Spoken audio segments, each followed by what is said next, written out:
지난주에 예수님이 제자들에게 묻습니다. 사람들이 나를 누구라고 생각하느냐? 이런저런 얘기를 하니까 그럼 너희는 나를 누구라고 생각하느냐? 시몬 베드로가 뭐라고 얘기합니까? 너무나 위대한 고백을 하죠.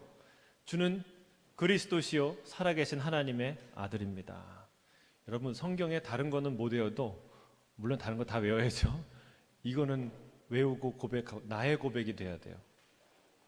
다시 한번 우리 같이 한번 사도 베드로의 고백을 따라서 시작. 주는 그리스도시요 살아계신 하나님의 아들입니다. 이 멋진 고백을 했어요.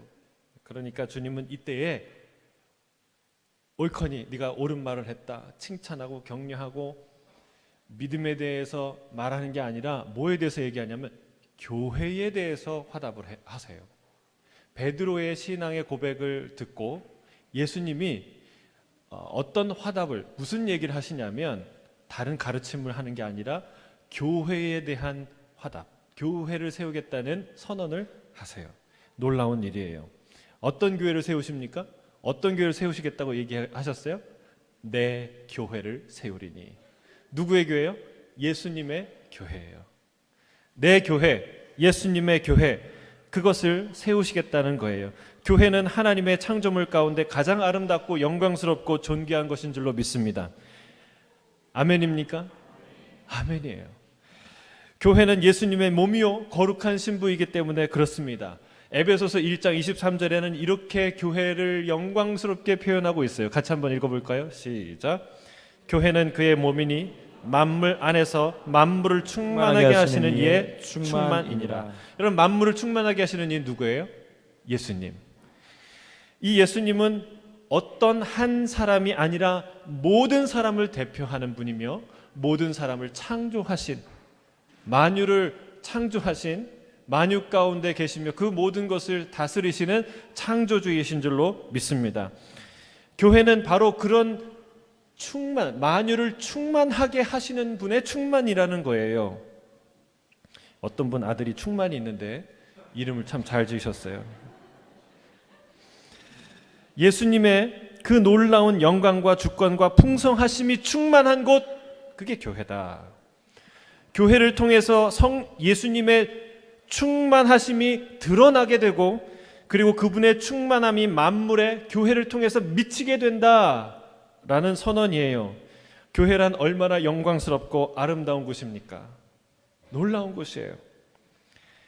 여러분, 이 고백을요 그냥 맹숭맹숭하게 고백해서는 절대로 안 돼요.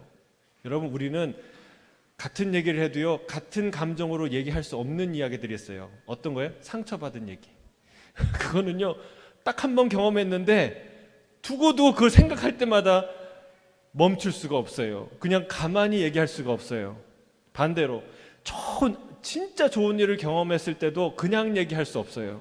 생각할 때마다 기쁘고 감사하고 얼굴이 발그레 미소가 돌고. 여러분, 그게 진짜예요. 진짜 어떤 걸 경험한 사람이 그렇게 고백하는 거예요. 교회가 영광스럽다는 사실이 바로 그런 사실입니다. 예수님의 영광이 충만한 곳, 교회를 통해 우리 주님의 그 놀라운 영광의 충만함이 드러날 것이라는 이 사실이 너무나 놀라워서 그것을 말하고 또 말하고 그리고 또 말하게 되는 게 바로 이 교회에 관한 우리의 고백인 줄로 믿습니다. 교회가 놀랍고 사랑스럽고 자랑스럽게 되기를 주의 이름 축복합니다. 교회를 보면 생각하면 좀 찔찔하고 불쌍하고 어떻게 한번 해야 될 것 같은 그런 생각은 떠나가길 주의 이름으로 축복합니다. 여러분, 교회는 무슨 불쌍한 사람들의 집단으로 보는 눈이 오늘 이 아침에 확 바뀌길 주의 이름으로 축복합니다. 근데 얼마 전에 제가 그 설교했어요. 서로 불쌍하게 여기라고. 그게 사랑이라고. 그렇죠? 근데 오늘은 또 반대 얘기하는 거예요. 교회를 영광스럽게 하라. 성도를 영광스럽게 생각하라. 왜 목사님은 한 입으로 두 얘기를 하십니까? 그 얘기가 아니에요. 여러분, 영성은 균형이에요. 균형. 한쪽만 얘기하는 거 쉬워요. 그러나 두 개 다 얘기하는 거 어려운데 둘 다 우리가 생각해요. 교회를, 여러분, 성도를 보면서 불쌍하다 이런 마음이 들어야 돼요. 동시에 교회를 보면서 와, 영광스럽다, 아름답다, 이 생각이 들어야 돼요. 이게 상충되는 생각이 아니에요. 여러분, 우리의 자녀를 대할 때도 그래요. 여러분, 자녀를 불쌍하다 생각해야지 넘어가지 않습니까? 그렇죠, 불쌍하다. 근데 맨날 불쌍하다고만 생각하면 돼야 안 돼요. 야, 우리 애들 대단한데, 아 정말 얘는 뭔가 돼도 꼭 될 거야. 여러분, 이런 자부심과 자랑이 있어야 돼요, 없어야 돼요? 두 개 다 있어야 되는 거예요. 여러분, 우리 정말 예수 따라가는 교회 학생들은요, 이런 학생들은 없어요.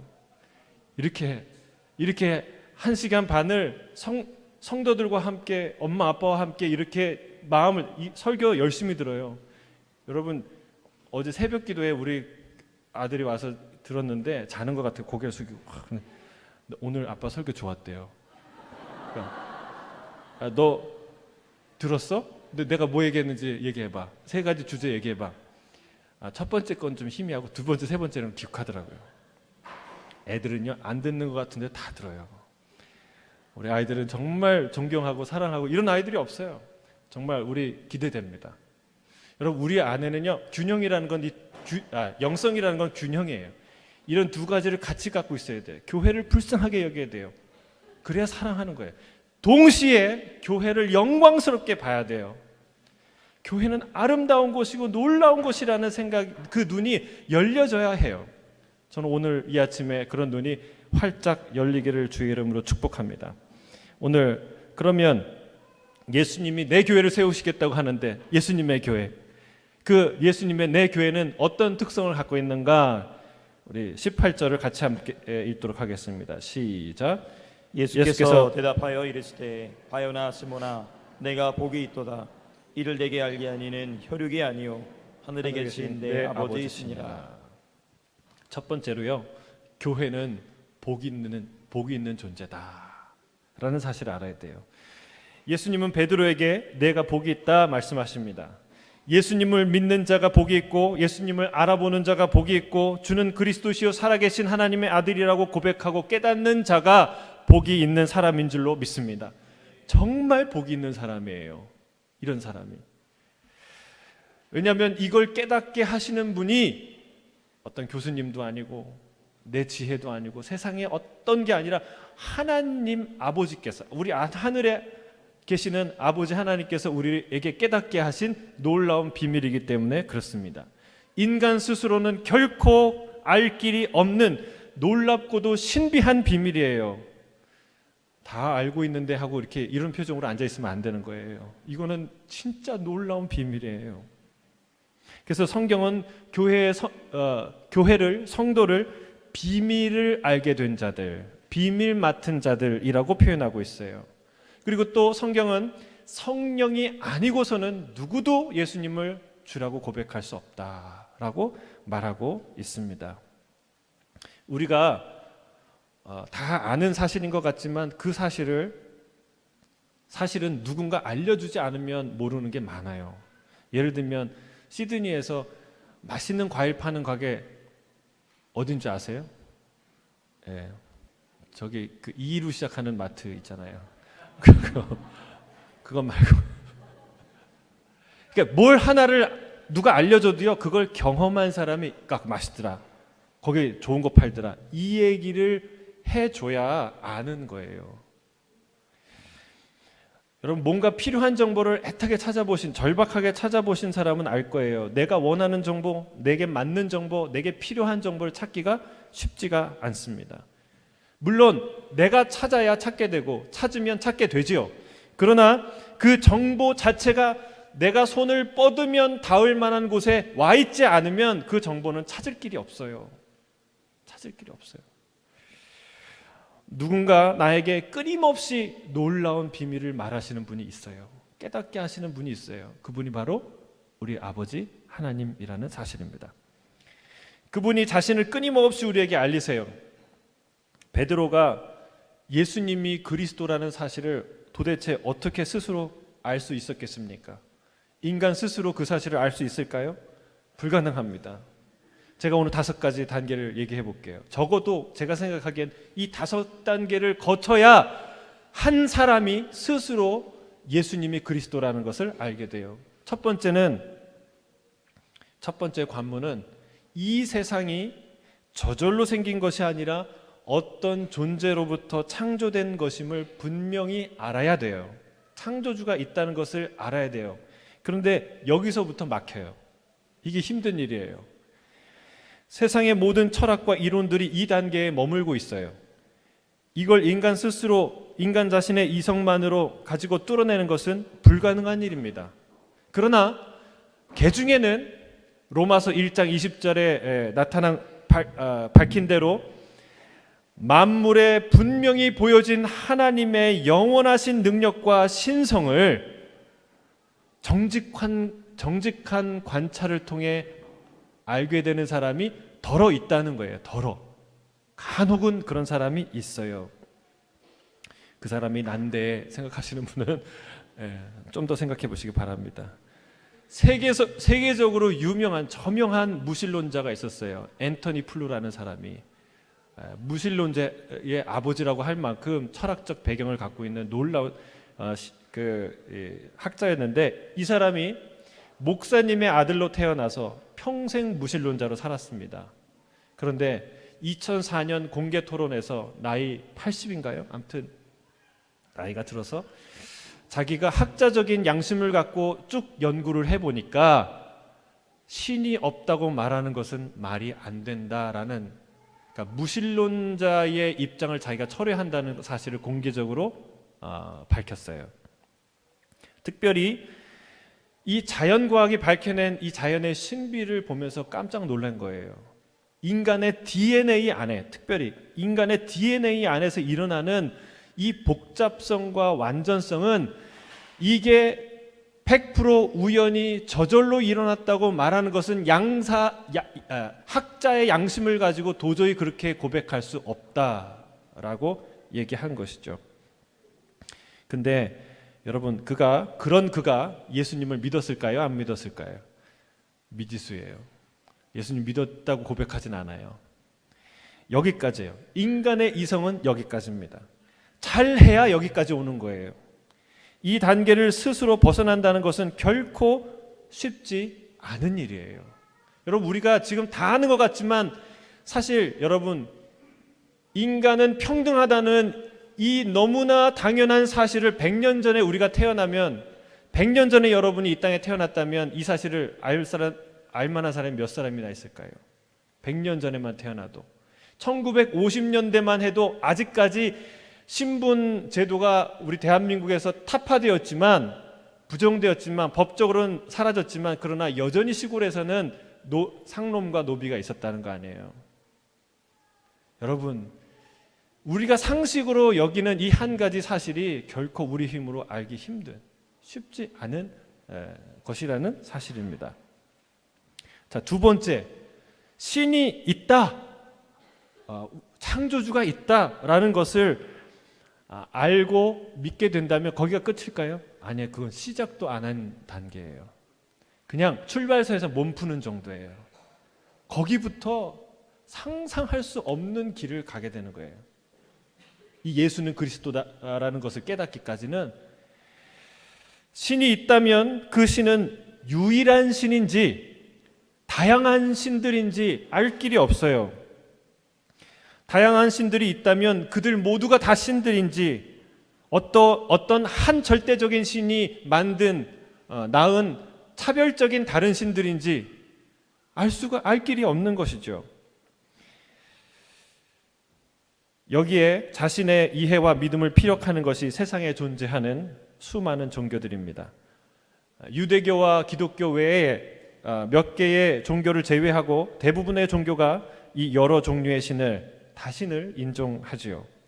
여러분, 인간이 신의 세계를 알 수 있을까요?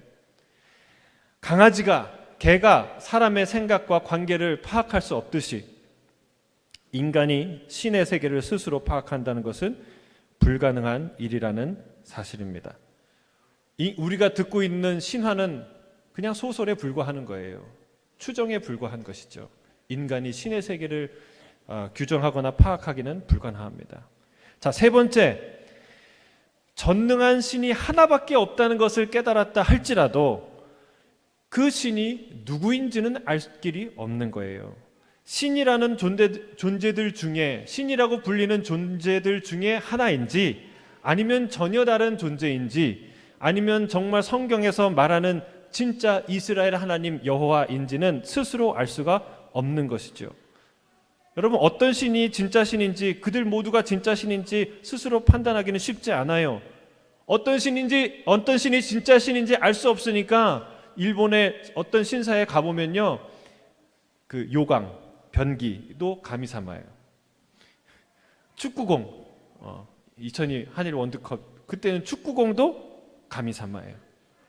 여러분, 별의별 것이 다 신이 되는 것이죠. 그런 세상에서 유일신을 주장하는 것, 그것은 실은 왕따가 될 각오를 해야 됩니다. 세상 모든 사람이 그렇게 인정하지 않는데, 또 유일신을 여러분이 믿는다면, 여러분 그걸 진짜로 믿는다면, 그걸 종교의 일부분이 아니라 실제로 여러분이 믿음으로 그걸 생각한다면, 그것은 여러분의 삶이 매우 불편해질 것이라는 사실을 전제하는 거예요. 스스로 그런 각오를 하고 그것을 믿을 만한 사람이 몇 명이나 있을까요? 그걸 감수할 사람들이. 네 번째, 이스라엘의 하나님 여호와가 진짜 하나님이라 믿는다 해도 그가 우리를 사랑하며 구원하시는 분인지, 아니면 우리를 부려먹는 그런 갑질하는 신인지는 알 수가 없는 것이죠. 실제로 같은 성경을 읽는데도 구약에서 진노하는 하나님, 벌 주시는 하나님만 보고 그 하나님은 폭군이다라고 말하는 사람이 있지 않습니까? 교회에 다님에도 불구하고. 심지어는 구약의 하나님과 신약의 하나님은 다른 하나님이다, 그렇게 믿는 사람이 있어요. 실제로 그런 이단들이 교회사에 많이 등장했다는 거예요. 여러분, 마지막 다섯째로, 그분이 우리를 사랑하셔서 구원하려 하시는 하나님이라는 것을 알아도 구약, 그러니까 성경의 선지자를 통해서 예언한 그 메시아가 바로 예수 그리스도인지, 예수 그리스도가 그 메시아인지 알까요, 모를까요? 여러분, 그걸 판단하기 어렵고 그걸 확신하기가 어렵다는 사실이에요. 심지어는 예수님을 보고 세상 죄를 지고 가는 어린 양을 보라라고 말한 세례 요한도 감옥에 갔을 때 뭐라고 얘기합니까? 제자들을 보내서 당신이 그 메시아인지, 그 메시아가 맞습니까? 하고 물어보지 않았어요. 여러분, 이게 인간의 현실이라는 거예요. 마치 이런 상황이에요. 그러니까 수많은 사람들이 예수님의 기적과 메시지를 듣고도 저분이 메시아다 생각 못했다는 거예요. 그러니까 어떤 상황이냐면, 시드니에, 제가 김연아를 좋아하는데, 시드니의 어느 아이스링크에 어떤 한 여인이 이렇게 피겨 스케이팅을 타고 있어요. 공연을 하는데 너무너무 잘 타요. 그래서 사람들이 생각하는 거예요. 저 사람 스케이트 정말 잘 타네? 꼭 김연아 같네? 외모도 비슷하네? 이렇게 생각하는 거예요. 근데 설마 김연아가 이 시드니에 왔다는 걸 상상하지 못하고 믿지 못하는 것이죠. 근데 어떤 사람이, 존이라는 사람, 요한이라는 사람이 일어나서 얘기하는 거예요. 저 사람이 김연아입니다 라고 얘기하는 거예요. 네? 내가 확실히 압니다. 이 사람은 김연아입니다 얘기하는 거예요. 근데 사람들이 그 얘기를 들었어요. 듣는데 잘 하긴 하는데 설마 김연아겠어? 김연아가 왔겠어? 바쁜데 시드니까지 왔겠어? 이렇게 아무도 안 믿어요. 여러 번 얘기를 해도 안 믿고 확실하다 얘기해도 안 믿어요. 그러니까 어떻게 됩니까? 이 말한 사람도 아리까리한 거예요. 다 안 믿으니까 저 사람 맞나? 내가 잘못 봤나? 다시 한번 보는 눈을, 저 사람 맞나? 이렇게 하는 거예요. 이 상황이 바로 이 세례 요한의 상황이고 이 시대의 상황이었다는 사실이에요. 여러분, 뭔가를 아는 것도 쉽지 않지만 들은 것을 확신하는 것은 더 어려운 일이에요. 어려운 일이에요. 여러분, 우리가 제정신으로, 우리의 이성으로 예수님이 그리스도인 것을 깨달을 수 있을까요? 있어요? 한 사람도 없다는 거예요. 이 5단계의 질문 하나하나가 다 인간 이성만으로는 도저히 열 수 없는 거대한 진리의 문, 비밀의 문인 것이죠. 앞서 언급한 앤토니 플루는 저 첫 번째 문, 거기에서 일평생 그 문과 씨름해서 겨우 문이 살짝 열려서 그 틈으로 아주 작은 빛이 보이는 것을, 작은 빛이 비치는 것을 보는 데까지만 한 사람이 그 사람이에요. 여러분, 그러나 그 이상의 단계에 갈 수 있는 사람은 아무도 없다는 사실이에요. 앤토니 플루도 사실은 이 눈부시게 과학이 발달한 시대가 아닌 100년 전에 태어났어도 여러분, 그 사람은 끝까지 무신론자로 생을 마감했을 것이 분명해요. 저와 여러분은 이 어마어마한, 그러나 저와 여러분은 이 어마어마한 문을, 5개의 문을 다 열고 여기까지 온 줄로 믿습니다. 할렐루야. 우리가 열었나요? 열어주신 거예요. 우리가 열 수 없는 문을 하나님께서, 그 비밀의 문, 그 놀라운 생명의 문을 열어주신 줄로 믿습니다. 얼마나 대단한 존재들이에요. 얼마나 복된 자들이에요. 우리 옆에 있는 분에게 당신은 정말로 복된 자입니다, 이렇게 고백해 주세요.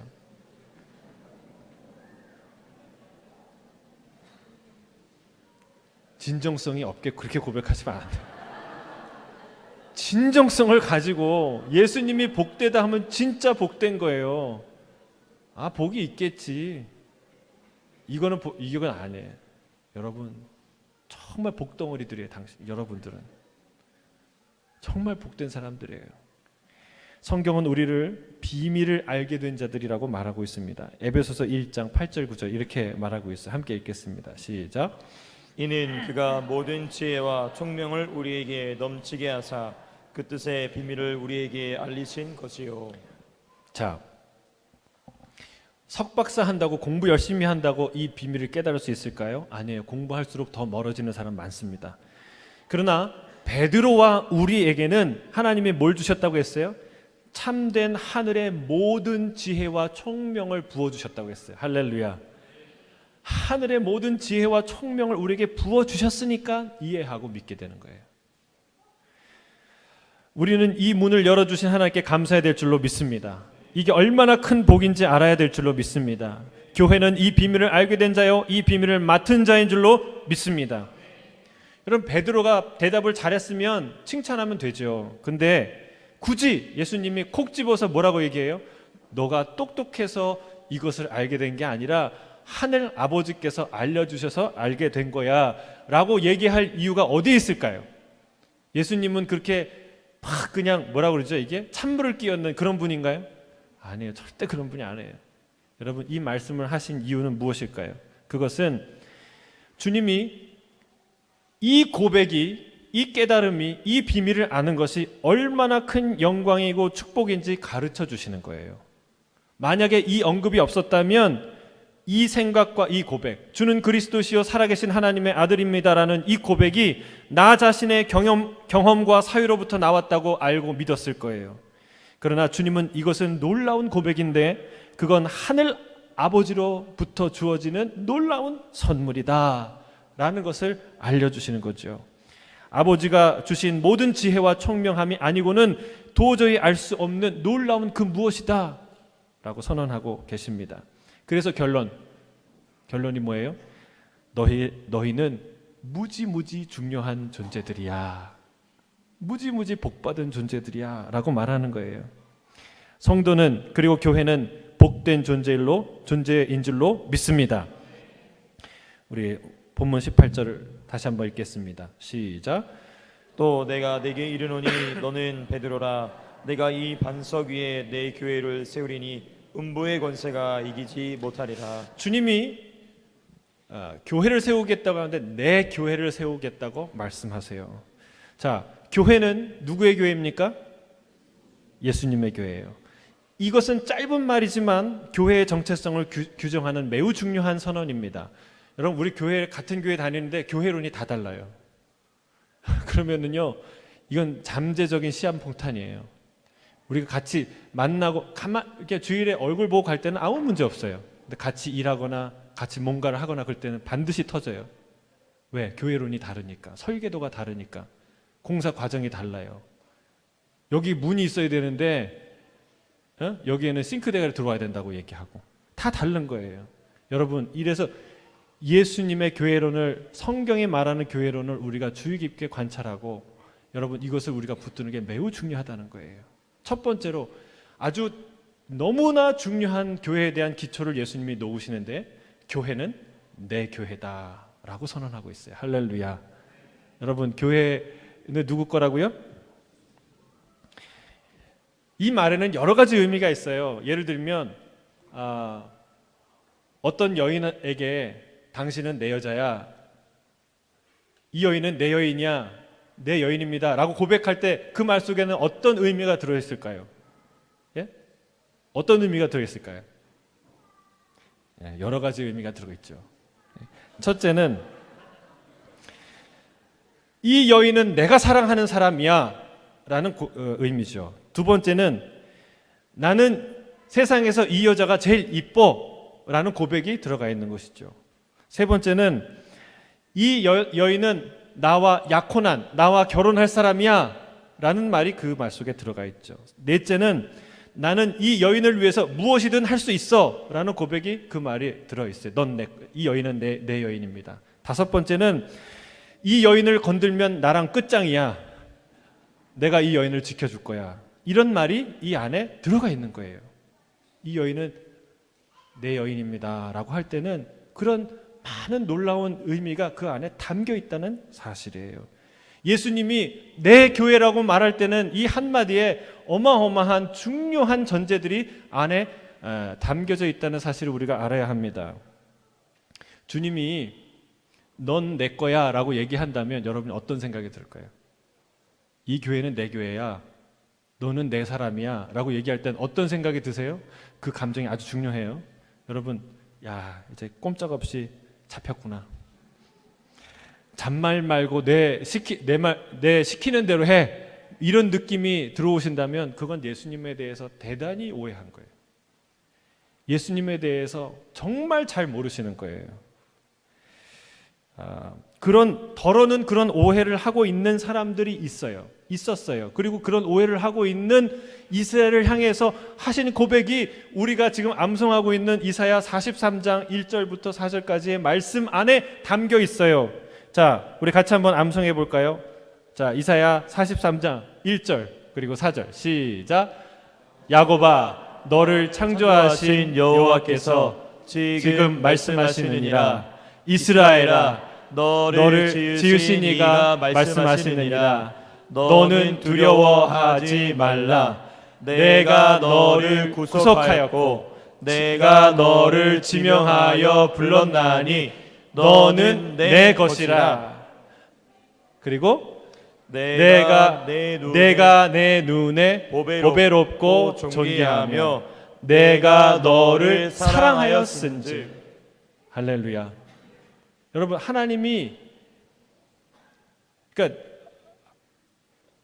나에 대해서 어떤 분인지를 착각하는 사람들, 같은 성경을 읽는데 하나님은 무지막지한 분이고 지 마음대로 하시는 분이고 너무 불편한 분이라고 생각하는 그런 분에게 명확하게 얘기하시는 거예요.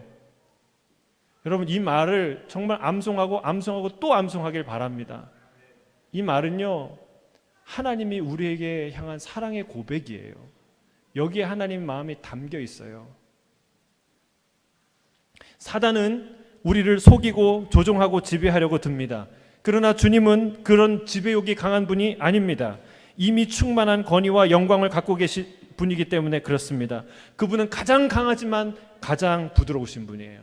가장 높으신 분이지만 가장 낮은 곳에 내려오시는 분이에요. 그분이 넌 내 거야 라고 말씀하시면 넌 꼼짝없이 내게 복종해야 돼, 이런 말씀을 하시는 것이 아니라 난 네 거야 라고 말하고 있는 거예요. 여러분, 오늘 3절에 뭐라고 얘기합니까? 예? 지난주 3절 이 구절이 아주 중요해요. 뭐라고 얘기했습니까? 대저 나는 여호와, 대저 나는 여호와 내 하나님이요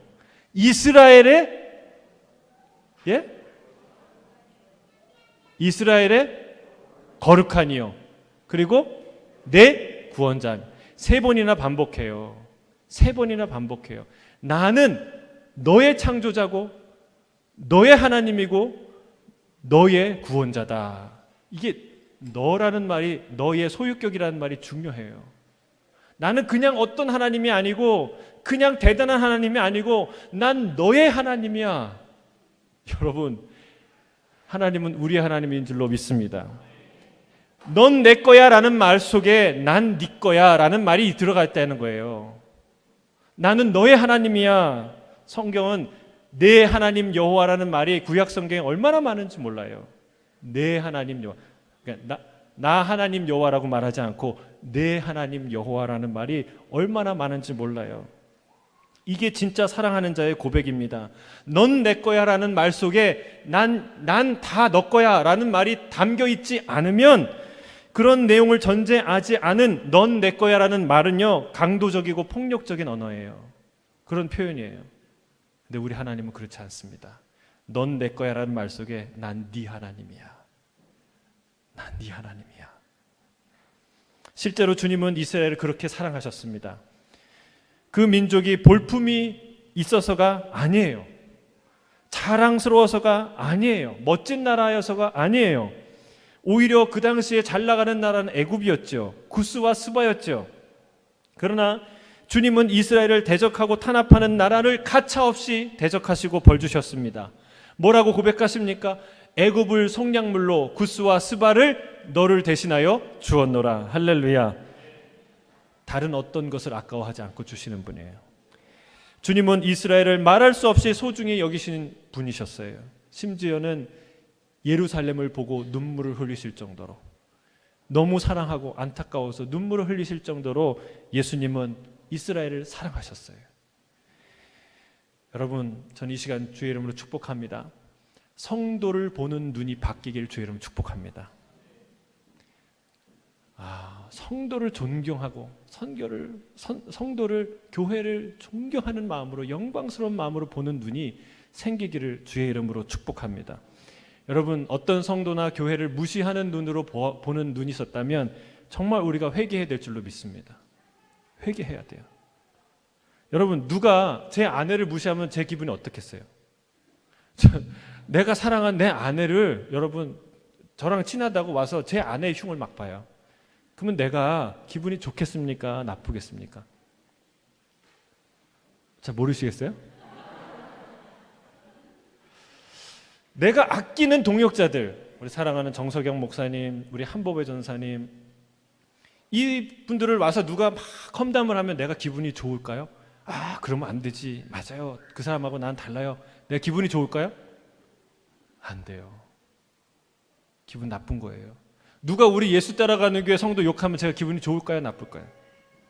여러분, 잘 생각하셔야 돼요. 교회는, 그리고 교회의 성도는 예수님의 거룩한, 예수님의 사랑하는 신부인 줄로 믿습니다. 초라한 과거를 갖고 있더라도 그래도 그의 현재와 미래는 달라져요. 초라한 과거를 갖고 있을수록 그 사람은 더 영웅이 돼요. 그렇지 않습니까? 정말 비천한 데에서 왕의 아내, 왕자의 아내까지 된다는 사실이 얼마나 드라마틱해요. 그걸로 인해서 그 사람은 더 유명해져요. 저는 저와 여러분이 초라한 현재일지언정 하나님께 유명한 놀라운 영광스러움을 가진 주님의 거룩한 신부로 서 있을 줄로 믿습니다. 여러분, 교회는 그런 존재라는 거예요. 교회를 생각할 때 우리는 한시도 이것을 잊으면 안 됩니다. 이게 교회를 생각하는 기본적인 시선이 되어야 한다는 사실입니다. 예수님, 교회는 예수님의 거룩한 신부입니다. 우리 옆에 있는 분에게 고백합시다. 당신은 예수님의 거룩한 신부입니다. 자, 두 번째, 내 교회다라고 말하는 것은 교회는 예수님이 다스리고 통치하는 곳이라는 뜻이에요. 누가 다스린다고요? 예수님이. 요한계시록 2장 1절에 보면 7 교회를 상징하는 7개의 별을 붙들고 7 금촛대 사이를 지나시는 분이 누구예요? 예수님. 여러분, 교회는 예수님이 꽉 잡고 계시는 줄 믿습니다. 어떤 집사님이 꽉 잡는 게 아니고 어떤 장로님이 어떤 목사님이 꽉 잡는 게 아니고 교회는 예수님이 꽉 잡고 계세요. 꼭 기억하셔야 돼요. 그래서 교회는 조직이나 사람이나 프로그램이 아니라는 거예요. 한 개인이 사유할 수 없다는 것이죠. 왜요? 예수님이 통치하시기 때문에. 이 말은 조직이 필요 없다는 말이 아닙니다. 여러분 출애굽할 때에도 하나님이 이스라엘을 군대와 같이 조직하셨어요. 대오를 정해서 위치와 순서를 정하셨어요. 그리고 리더를 세우셨죠. 모세를 세우셨습니다. 문제는 뭐냐면 고라당과 같이 하나님을 빙자하여 자신의 권리를 주장하려는 자들이 문제라는 거예요. 사실 우리는 그렇게 하려는 실수를 많이 하죠. 여러분 그게 문제죠. 교회는 나의 영광이 드러나는 곳이 아닌 줄로 믿습니다. 예수님의 충만함이 드러나는 곳이 교회인 줄로 믿습니다. 주님이 운행하시는 곳이에요. 그래서 곳곳에서 내가 모르는 일이 일어나야 하고 일어날 수 있는 곳이 교회입니다. 그래도 되는 곳이고 그래야 하는 곳이 교회입니다. 내가 모르는 일이 일어났다고 호들갑 떨 필요가 없는 것이죠. 어떤 회사의 어떤 과장이 야, 오늘 사장이 내가 전혀 모르는 일을 했어. 그래서 화를 냅니까? 아니에요. 그 반대의 경우는 있어요. 어떤 과장이 사장이 모르는 일을 했어요. 사장이 화를 낼 수는 있어요. 그래서 여러분, 내가 모르는 일이 교회에서 일어난다고 화를 내면 가만히 한번 생각해 보세요. 누가 주인인가? 여러분, 하나님께서 운행하시면서 내가 모르는 사람과 내가 모르는 시간에 내가 모르는 일을 할 수 있어요, 없어요? 할 수 있고 하셔야 돼요. 여러분, 저도 모르는 일이 많아요. 우리 교회에. 그래서 제가 안 삐져요. 왜? 하나님이 하시는 일이니까. 그 관계 속에서, 그 시간 속에서, 그 공동체 속에서 하나님이 하시는 일이니까 하나님이 하시게 놔두는 거예요. 여러분, 그거를 알게 되면 아는 것이고 들리면 듣게 되는 것이에요. 하나님이 하시는 거예요. 하나님이 이 교회의 주인이라는 사실입니다. 그 누구도 교회에서 사장이 돼서는 안 돼요. 우린 그냥 말단 직원, 그냥 좀 진급한 과장, 아주 많이 진급하면 뭐 사장님의 비서실장 정도는 하는 것이지, 여러분 교회의 사장이 되어서는 안 돼요. 교회 사장이 있어서는 안 돼요. 오직 예수님이 통치하시는 곳이 교회인 줄로 믿습니다. 그래서 여러분, 우리가 고백할 때, 기도할 때 이렇게 기도하셔야 돼요. 예수님, 우리를 도와주세요 라고 고백하지 말고 예수님, 우리를 다스려 주세요 라고 기도해야 돼요. 그럼 도와주세요 할 때는 무슨 뜻이에요? 내가 주도하고 예수님이 어시스트 하는 거예요. 근데 예수님 다스려 주세요 라고 얘기할 때는 뭐예요? 주님이 이끌어 가시고 내가 어시스트 하는 거예요. 자, 여러분, 순모임을 할 때도 주님 다스려 주세요. 예배를 할 때도 주님 다스려 주세요. 가정에서 뭘 하더라도 주님 다스려 주세요. 여러분, 이게 우리의 고백이어야 하는 줄로 믿습니다. 세 번째, 교회는요, 예수님이 지키시는 거예요. 내 교회다라고 얘기하는 것은 내가 내 교회 지킨다라는 뜻입니다. 다른 말로 주님이 뭐라고 얘기하십니까? 음부의 권세가 이기지 못할 것이다. 음부의 권세가 흔들 수 없는 곳이 바로 교회인 줄로 믿습니다. 교회란 그렇게 강력하고 멋진 곳이에요. 저 공산주의가 제일 무서워하는 것이 뭔지 아세요? 핵폭탄도 아니고 그 민주주의도 아니고 뭐예요? 교회예요, 교회. 교회를 제일 무서워해요. 교회는 겉으로 보기에는 양이나 토끼 같아서 몽둥이로 치면 당하는 것 같고 사라지는 것 같은데 결코 사라지지 않는 것. 박해를 받으면 받을수록 더 강해지는 존재. 그게 교회예요. 중국 지하교회를 보세요. 북한의 지하교회를 보세요. 여러분, 지금도 세상은 이 교회를 무너뜨리려고 갖은 수를 다 쓰고 있습니다. 여러분, 그걸 꼭 기억하셔야 돼요. 세상은 교회를 반대하고 무너뜨리려고 지금도 애를 쓰고 있다는 거예요. 왜? 사단이 그렇게 하려고 하니까. 그러나 역사상 교회를 지울 수 있는 정권이나 나라는 하나도 없다는 사실을 기억하셔야 합니다. 교회를 하려는 세력이 교회에 오히려 정복을 당했을지언정 교회를 역사상 사라지게 하는 나라와 정권은 없었다는 사실이에요. 교회 우습게 보면 안 됩니다. 정말 놀랍고 신비한 존재가 교회예요. 그래서 여러분, 만약 주변에 교회를 대적하는 분이 있다면 그분을 위해서 기도하세요. 주님이 심판주로 오실 때 그 사람에게 임할 벌이 조금이라도 감해질 수 있도록, 주님이 오시기 전에 회개하고 돌아올 수 있도록. 여러분, 교회를 대적하는 것은 가장 위험하고 어리석은 짓인 줄로 믿습니다. 교회를 대적하는 것이 예수님과 대적하는 일이기 때문에 그렇습니다. 생각해 보세요. 만약 누군가 어떤 조직의 보스의 여인을 건드렸어요. 어떤 일이 일어날까요? 그냥 쏘쏘한 일이 일어날까요? 여러분, 피해 보복을 부르는 일이에요. 그것은 다른 것은 용서가 되어서 그거는 용서가 안 되는 거예요. 이것이 아비삭을 구한 아도니아가 처형당한 이유입니다.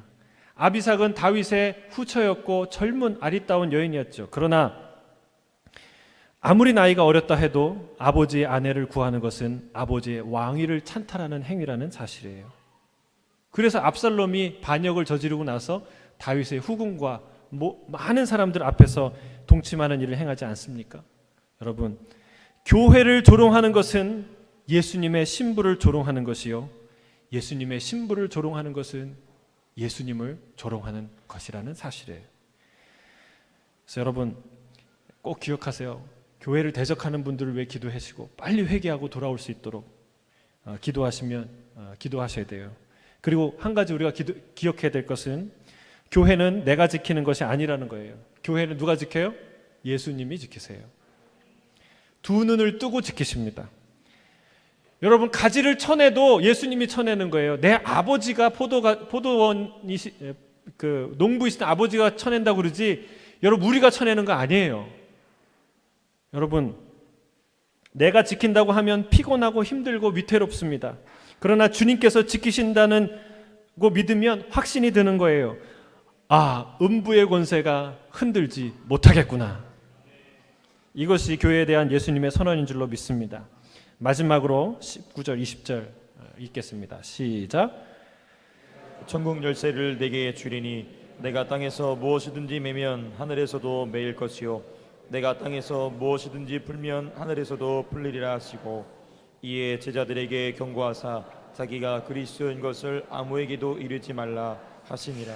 오늘 조금 설교가 긴데 제가 이걸 이런 교회론에 대해서 이렇게 나눌 수 있는 기회가 많지 않고, 또 이것을 두 번에 나눠서 하기도 좀 그렇고, 그래서 한 번에 하기 때문에 그래요. 다 끝났어요. 마지막으로 여러분, 네 번째, 내 교회다라고 말하는 것은 하나님이 이 교회에 예수님이 놀라운 하나님의 능력과 권위와 영광을 부여하셨다는 뜻이에요. 그것이 뭐예요? 천국의 열쇠예요. 주님이 이 교회에 천국의 열쇠를 주셨어요. 여러분, 어떤 것을 메고 또 어떤 것을 푼다는 것은요, 유대인의 표현인데, 어떤 것이 금지되었고 어떤 것이 허락되었는지를 말하는 유대인의 표현이에요. 주님은 이 열쇠를 베드로에게 주셨다고 말하고 있습니다. 너에게 주겠다고 말씀하고 계세요. 그런데 여러분, 이게 교황의 권위입니까? 교회의 탑 리더가 갖고 있는 권위, 그 열쇠를 내가 너한테 주게, 네가 교회의 리더다, 이렇게 말씀하시는 거예요? 이게 아닌 것을 우리가 알 수 있어요. 사도행전만 봐도 초대교회 예루살렘 교회의 리더가 누굽니까? 누가 사도행전 15장에 그 복잡하고 어려운 결론을 누가 냅니까? 야고보예요. 예수님의 동생 야고보. 그가 교회의 리더였어요. 그러면 초대교황이 베드로가 아니라 야고보여야 되겠죠. 그 말이 아니라는 것을 알 수 있어요. 근데 주님이 분명하게 베드로에게 이 천국 열쇠를 너에게 주겠다고 말씀하셨어요. 그럼 그 천국 열쇠는 과연 무엇일까요? 여러분, 오순절날 어떤 일이 일어난 줄 아세요? 그가 성령 충만해서 나가서 복음을 이 방언으로 말하는데, 많은 사람들이 그것을 알아듣죠. 깜짝 놀란 사람들에게 과감하게 입을 열어 예수는 그리스도라, 부활하신 예수님을 증거했는데, 그날 여러분 어떤 일이 일어났습니까? 몇 명이 주님께 돌아왔습니까? 3,000명. 얼마 후에 또 성전으로 올라가는 길에 평생 안진뱅이였던 사람을 일으켜 세웠어요. 그때 그 이후에 깜짝 놀란 사람들에게 주의 복음을 전했는데 그때 몇 명이 주님께 돌아왔습니까? 5,000명. 여러분, 놀라운 일이 아닙니까? 여러분, 정말 놀라운 일이에요. 이 무슨 일입니까? 하늘의 문이 열린 거예요. 천국 복음을 선포했을 때 여러분, 천국의 문이 열리며 수많은 사람들이 천국을 향해서 영원한 생명을 얻게 되는 이 놀라운 일이 일어났다는 사실입니다.